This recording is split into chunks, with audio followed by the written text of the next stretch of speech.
And the even crazier part, like if you really think about it, is the number of fatalities compared to the medical profession versus law enforcement are Astronomical. like astronomically different. I think Yep. it's like 250,000 deaths a year annually for medical malpractice. And ours aren't even scratching that. Literally 200. I think it's, I'll look it up real quick. But I think it's 250,000. Let's see. And that's wild. So I mean, just that fact alone. I mean, again, it goes back to priorities. Like, where are your It's priorities? approximately 251,000 lives are claimed each year. See, I don't know, man. I was having a really good conversation with one of my really good friends and slash mentors about this exact topic. And, you know, he definitely sees things from a different lens than I do. But he brought up a good point. And, you know, I'm man enough to say that, you know, the point that he brought up was very valid. And I want to share that with everyone listening today because it kind of changed the way that I looked at things as well. Is I brought that up to him as well because he called me. There was an incident here in Central Ohio. It's made national news and it's kind of like grown legs and morphed into something that it's really not, or that I believe did not happen. Just, you know, for views and clicks or whatnot, kind of like a majority of these stories do. But with that said, you know, he called me and he's like frustrated, like, man, is this true? And I was like, no, I don't think so. I wasn't there. I know officers who responded after the fact, and this is what I was told happened. And he's like, it just doesn't make sense. And I was like, well, do you think the officers would just roll up and do this, especially in today's times? Like, that doesn't make sense to me. He's like, we'll never see eye to eye. So then I bring up, you know, it's just weird to me that it always, like, the buck always stops at law enforcement. Like, it doesn't go on to the mayor's office, or it doesn't go on the city council or the governor's office, or like the people who really have positions of power to like make true change. Like, it just always stops at police.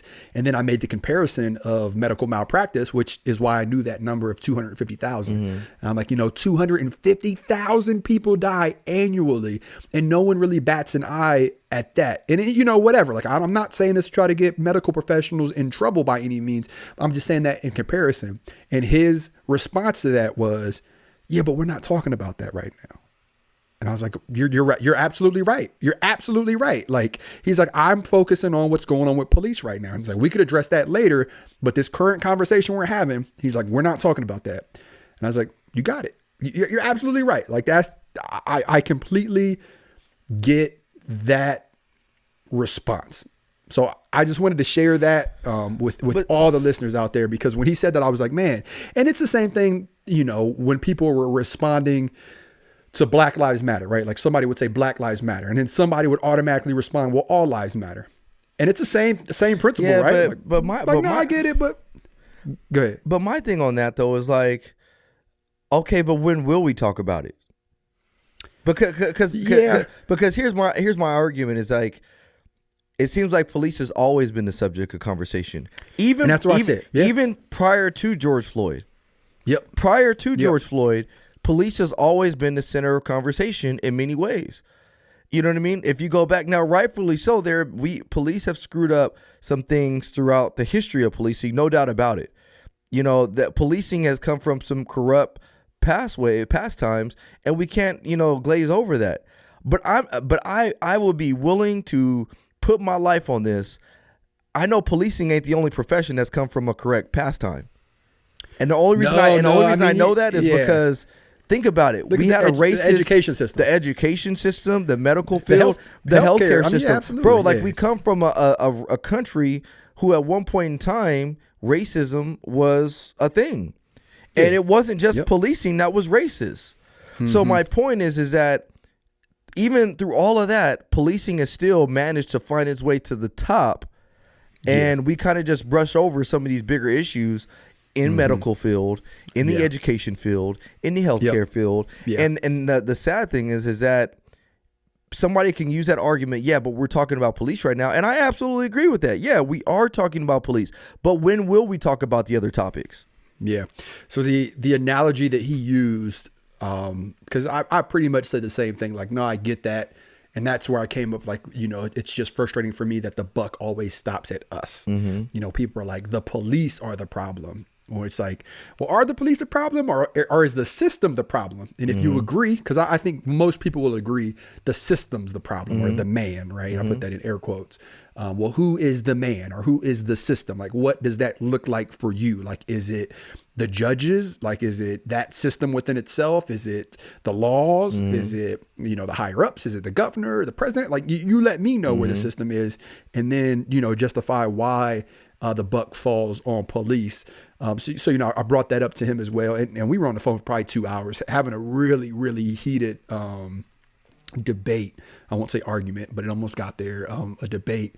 And his response was, say you and Billy, say Ryan and Billy walk into a store and Ryan steals a laptop, but Billy steals 10 laptops. They're both in trouble, right? So like, when Billy's being interrogated, like, why'd you take these laptops? Billy's going to be like, why, whatever. Why did he take them? He took them because he needed money. He wanted to sell them, whatever. They're the newest iPhone 12s, and he wanted to brag on the podcast about them. And then Ryan's going to be interrogated. Well, what's your response going to be, Ryan? Is it going to be, well, Billy, he stole 10 laptops. It don't matter if I stole one. And I was like, yeah, I get that mindset with it. But my thing is always to go back to what's the solution. And that is what people don't know.